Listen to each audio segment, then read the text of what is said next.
pigsty. Need to search it thoroughly. Find a way to collect some white saliva.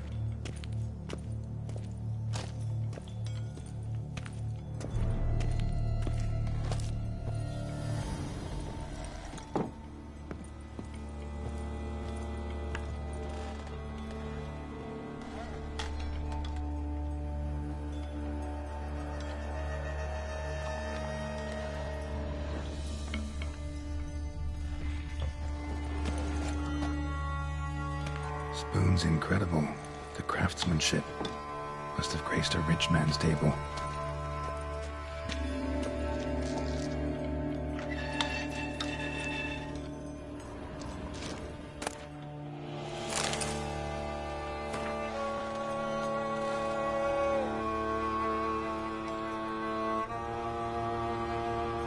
Poor girl realized she was changing into a monster and recorded it in her diary. Poignant. White's obsessed. A real collector. Thoroughbred.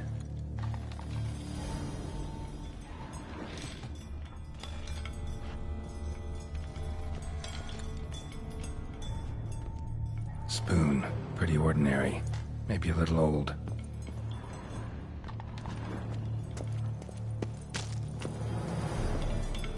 No spoon you have shall say to you. Whatever lives here treated that literally. Still searching for the right spoon.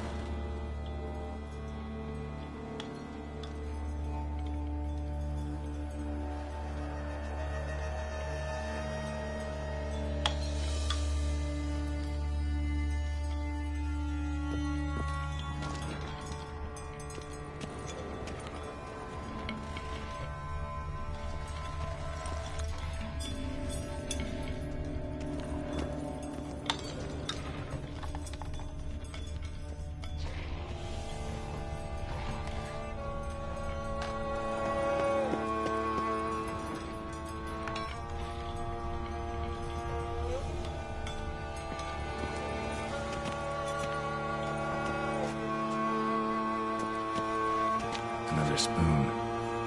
Yep, just as normal as the last one.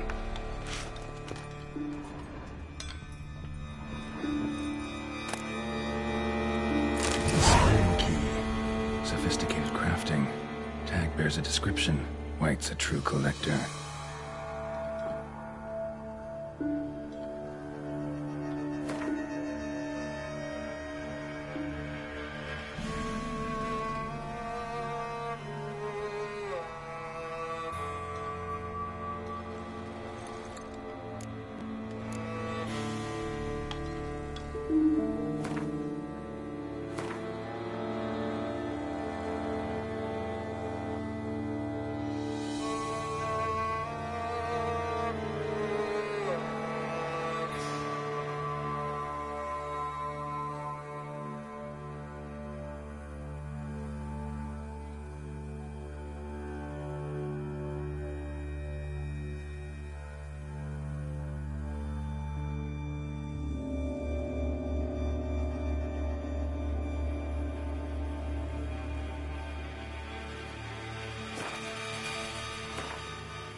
White's obsessed. A real collector. Thoroughbred. Skeletons. Doubt they came here willingly. This have anything to do with the curse? None shall sit and dine with you at your table. It makes sense. Right arm bit right off. Teeth all knocked out. Somebody tried to force feed him. Broken neck. Indentation in the skull's lateral surface. Smacked in the head with something heavy. No claw or fang marks. Probably choked to death. None shall sit and dine with you at your table. No spoon you have shall sate you. Never again shall you wish to spy your reflection in the mirror.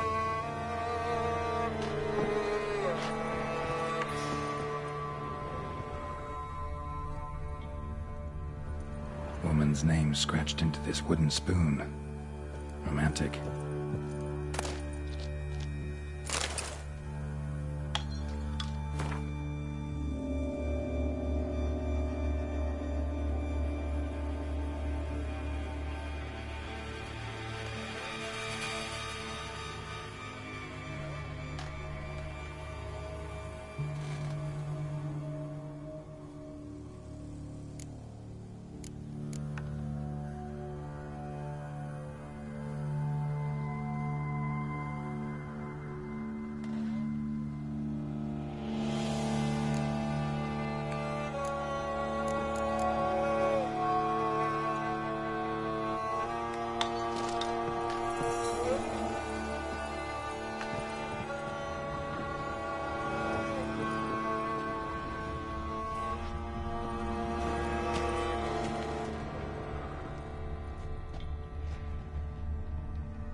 Actually does seem like a White's lair. Bit atypical, but still. Cauldron should be somewhere around here.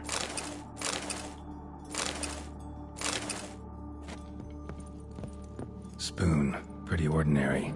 Maybe a little old.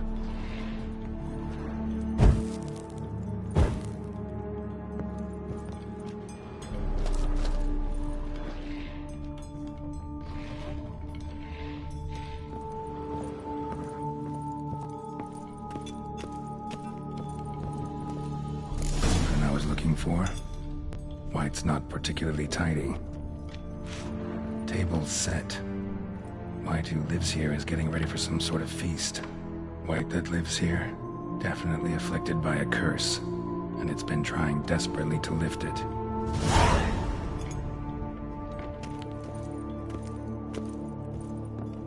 Cauldron's empty, unfortunately. Regis needs some brew. Afraid he won't get that. No choice but to hide and wait for the saliva glands and their bearer. Need a spot that'll let me observe the cauldron.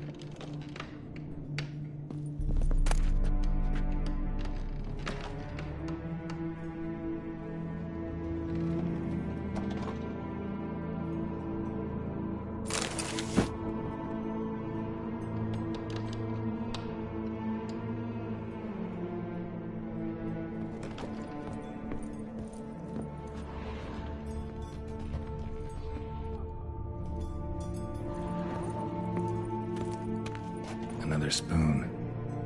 Yep, just as normal as the last one.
I'm not gonna hurt you. Wanna help? I've seen the words of the curse on the walls. Think I know how to lift it.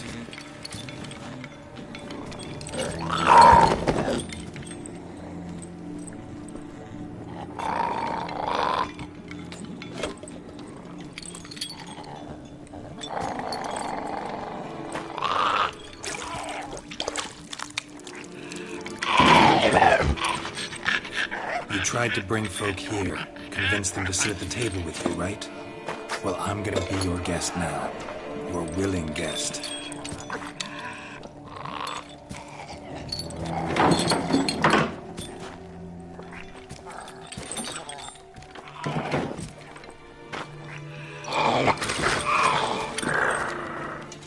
Just need a bit for Regis. And now we'll tend to you.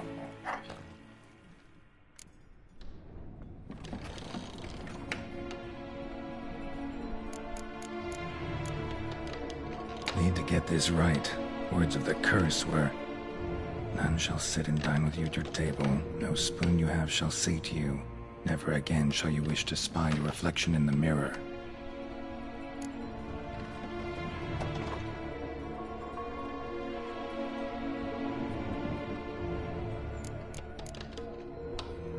Need to get this right. Words of the curse were, none shall sit and dine with you at your table. No spoon you have shall sate you. Never again shall you wish to spy your reflection in the mirror.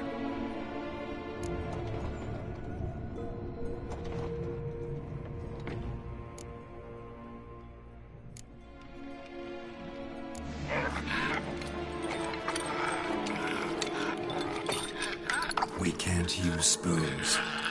No, that won't work. You've been looking for a spoon that would feed you, but there's no such spoon. We need to eat without spoons.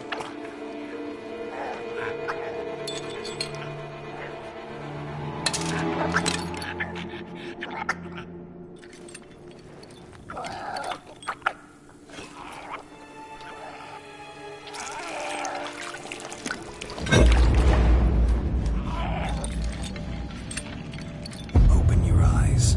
You need to see your likeness.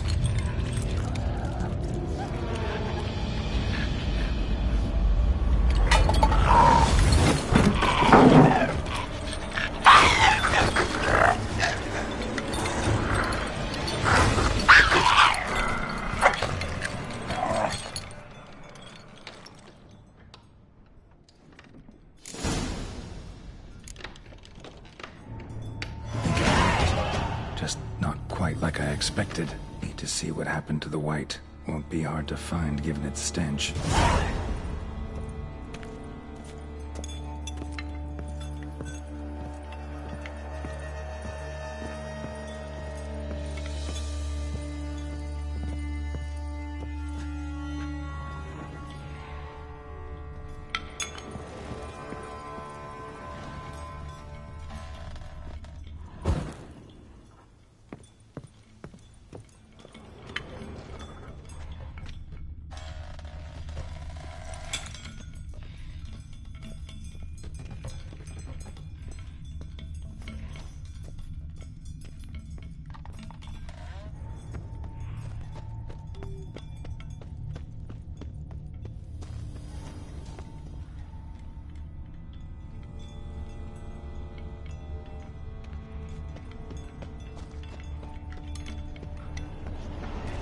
Show me what you got.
Come on, come closer.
Easy. Not gonna hurt you.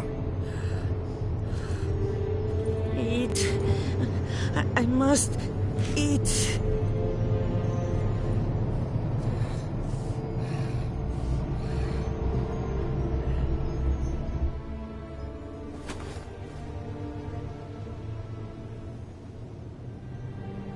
I'll take you someplace safe.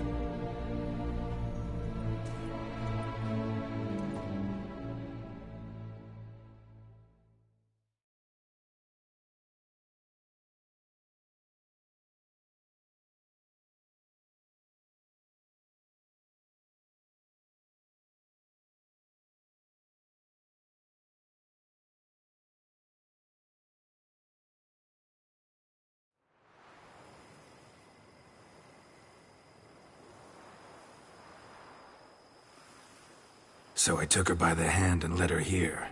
Seemed the only sensible place for her. You did the right thing, sir. She should recover quickly here.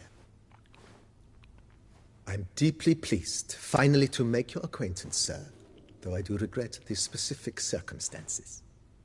In all the commotion, I fear I neglected to introduce myself. I'm Barnabas Basil Folty, and by order of the Duchess, I am to serve as your major domo at Corfo Bianco. Nice to meet you, Barnabas Basil. Love to talk more, but got urgent matters to attend to. While I'm gone, please make sure she gets everything she needs. Don't worry, sir. I shall see to everything. She is safe here and in good hands. She'll soon be back on her feet. Might actually take a while. She hadn't eaten anything in over 100 years when I found her. Horrid. Whatever brought this about?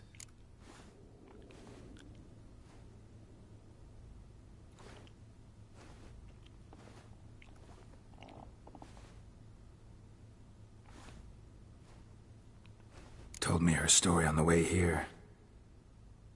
Her name's Marlena. She was once the very beautiful and proud heiress to the Trastamara estate.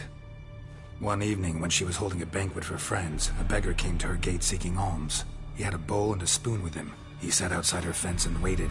I've heard of the custom. An ancient rite of hospitality that obliges one to give food and drink to such a guest lest he depart hungry. To neglect the custom is to bring great misfortune down upon oneself. Marlena didn't care a whit for the old customs. She drove the man off, saying she'd rather feed the leftovers from her feast to her dogs than to give the beggar anything. The beggar then broke his spoon, cast a curse. She was beautiful, so he said she'd never wish to look at herself in the mirror again. Since she adored feasts, he swore no one would ever wish to sit and dine with her. And as she even refused him the crumbs from her table, he swore she'd never find a spoon in the world that would sate her hunger. A harsh punishment. I imagine lifting the curse was hardly simple.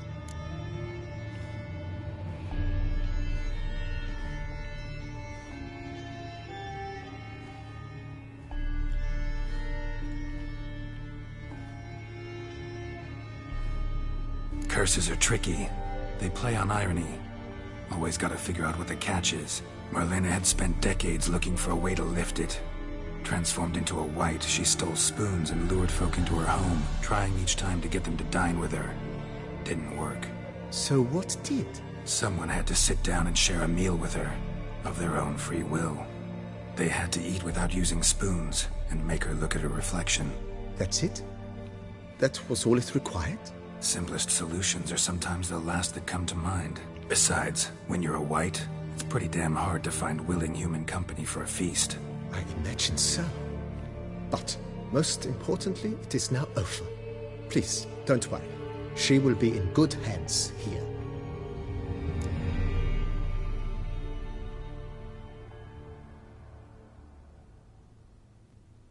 Vineyard comes across as a place with a rich history. Know who owned it before me? Baron Rossel, who went bankrupt, forcing him to sell the estate to the Duchess.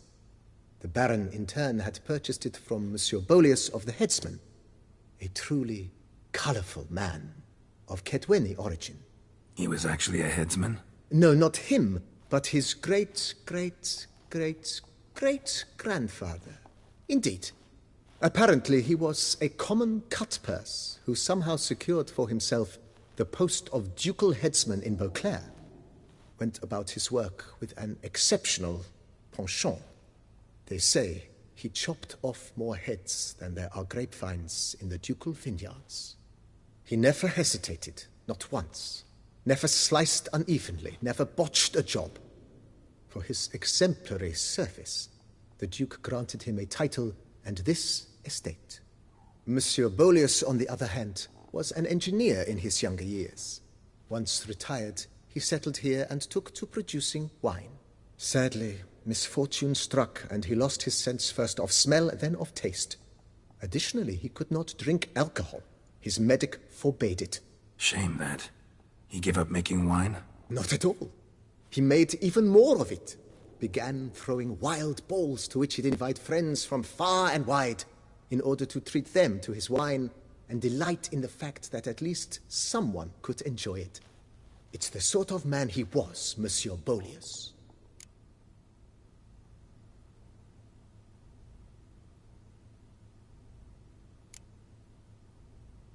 Mind giving me a little tour de Corvo Bianco? Not in the least. Follow me, please. I think it would be practical to begin on the hill.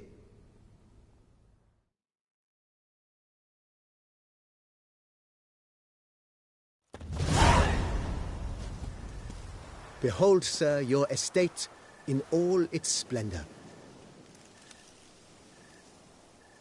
Pretty vast. Indeed. And now, sir, allow me to show you a handful of interesting details. Follow me, please.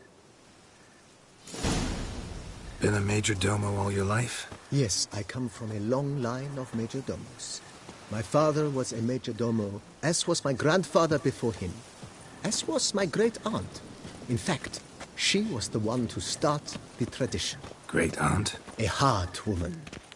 It is said that already as a child, she knew where she was going, and went there. When she arrived in Beauclair, she signed on as a chambermaid at one of the vineyards, then slowly worked her way up to major domo. She dragged the rest of the family up the same path.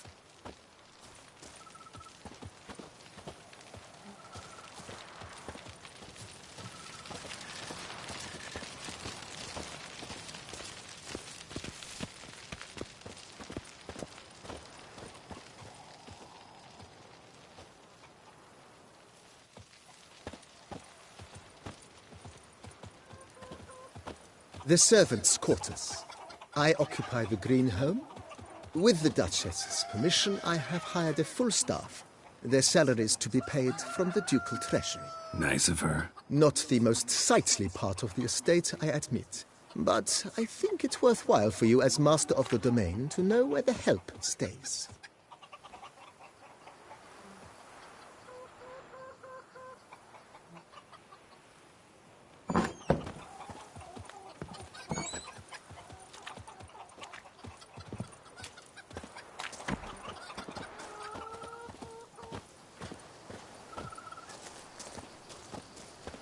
Baron Rossel ordered the vines in this part of the estate uprooted and olive groves planted in their place. They look beautiful, especially come spring. Don't look at all bad now, either.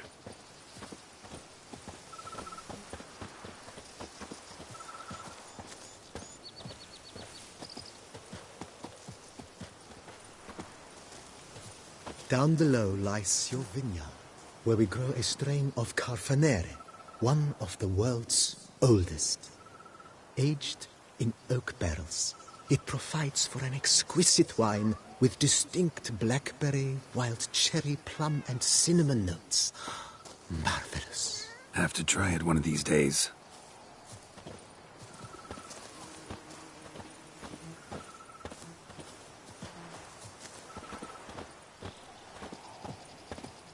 Nice well. Picturesque. Yes, though it ran dry long ago. During the raucous feasts Master Bolius held, he would order it filled with wine. There's a tale about a guest attending a Bolius ball for the first time and thus unaware of the custom. He had suffered great heartbreak and had decided to end his life by jumping into the well. The festivities were coming to a close, and the well was nearly empty when the suicidal guest finally jumped. Instead of killing himself, he merely broke his legs. To numb the pain, he drank the wine. Drank himself to death? Not at all. When found the next day, he had concluded he'd witnessed twin miracles. The water had been changed into wine, and he had survived. He retired to a monastery in the Dragon Mountains and began preaching the wisdoms of Lebioda.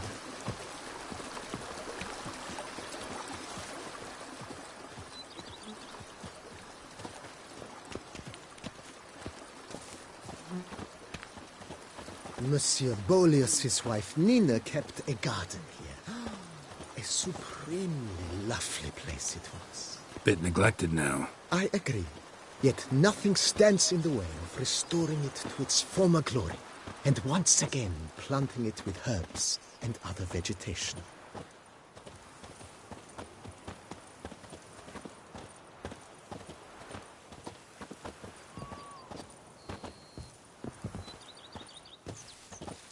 Madame Nina planted diminutive, delicate flowers and herbs here. One might say their aroma still hangs in the air. You're quite the romantic, Barnabas Basil.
This served as an additional wine cellar in years of plentiful harvests. Bit of work, and it'll make a fine stable for Roach.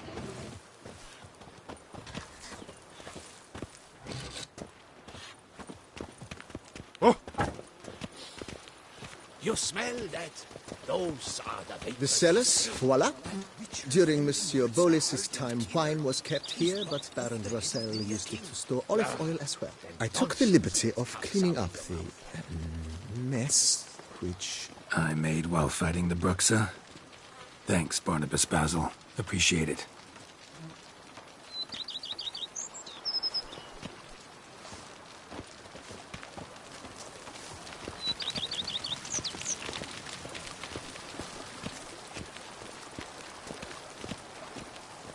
As you can see, the facade is, how to put it, slightly stained.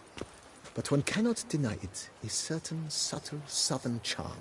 True, though it could use a bit of subtle paint.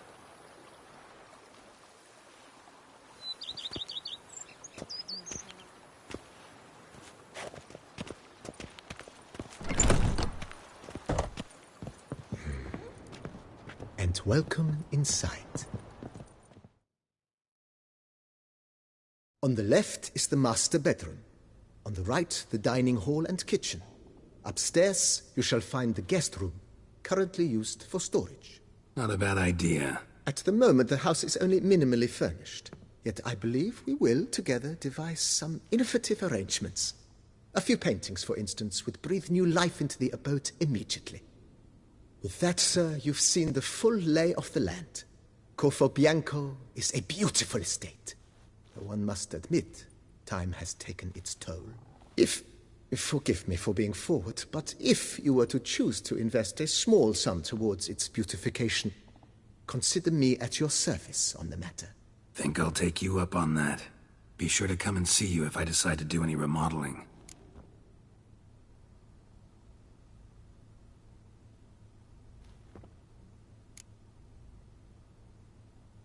Vineyard comes across as a place with a rich history.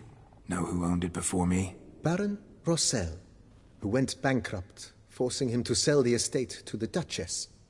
The Baron, in turn, had purchased it from Monsieur Bolius of the Headsman, a truly colorful man of Ketweni origin. He was actually a headsman? No, not him, but his great-great-great-great-grandfather. Indeed. Apparently, he was a common cutpurse who somehow secured for himself the post of ducal headsman in Beauclair. Went about his work with an exceptional penchant. They say he chopped off more heads than there are grapevines in the ducal vineyards. He never hesitated, not once. Never sliced unevenly, never botched a job. For his exemplary service, the Duke granted him a title and this estate. Monsieur Bolius, on the other hand, was an engineer in his younger years. Once retired, he settled here and took to producing wine. Sadly, misfortune struck, and he lost his sense first of smell, then of taste. Additionally, he could not drink alcohol. His medic forbade it. Shame that. He gave up making wine? Not at all. He made even more of it. Began throwing wild balls to which he'd invite friends from far and wide in order to treat them to his wine and delight in the fact that at least someone could enjoy it. It's the sort of man he was, Monsieur Bolius.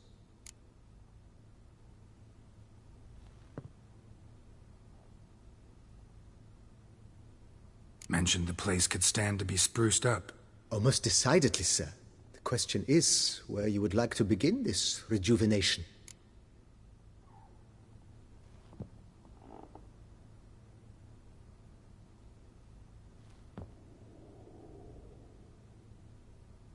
Been thinking about the outer walls. Maybe a fresh coat of paint or some patching. If I might dare to make a suggestion, why not start with a general renovation?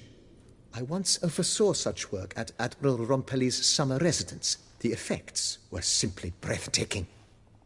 Not only did the residence positively sparkle afterwards, but we also made room to display the Admiral's armor and weapons, of which he was a passionate collector.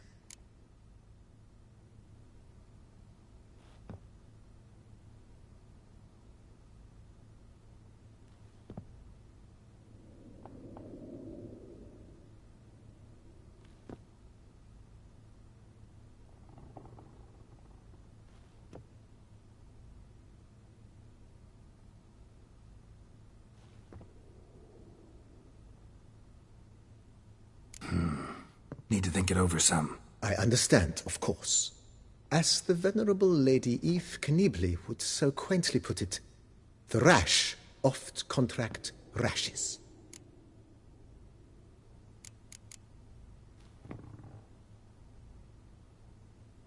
That's all for now, BB. Thanks.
Here, kitty, kitty. Meow. Meow. Cheap shenanigans. I can't see a thing through these cataracts. Diddly snips! My back aches something horrid! Sounds like pure chickens. Stomach growls like an angry wolf. Terry in good health.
Ollie, Ollie! Accent free!